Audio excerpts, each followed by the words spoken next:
दोस्तों ही तव्हां ॾिसी सघो था मूं वटि आहे ऑनलाइन कंप्यूटर। जी हाँ, तव्हां जेका मोबाइल ॾिसो पिया, हीअ मोबाइल न आहे, दरअसल ही हींअर कंप्यूटर थी चुको आहे। जेकॾहिं हिनखे आउं डेस्कटॉप साइड ते करियां त तव्हां ॾिसी सघो था, ऐं नंढी साइड में बि आउं हुनखे मोबाइल वारे व्यू में बि ॾिसी सघां पियो। ही नोटिफिकेशन बार ओपन थियो पियो आहे मुंहिंजे कंप्यूटर जो, इनखे बंदि करे सघां थो। सही आहे।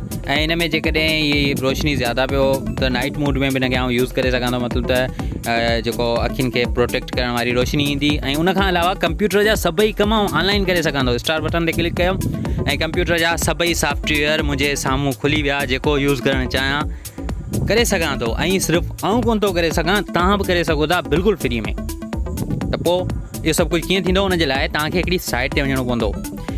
उन साइट जो नालो आहे win11.bluedge.me। ही तव्हां ॾिसी सघो था, विंडोज़ 11 bluedge.me जे नाले सां हिकिड़ो डोमेन आहे। हिन ते वञो ऐं पंहिंजो फ्री कंप्यूटर ऑनलाइन हलायो।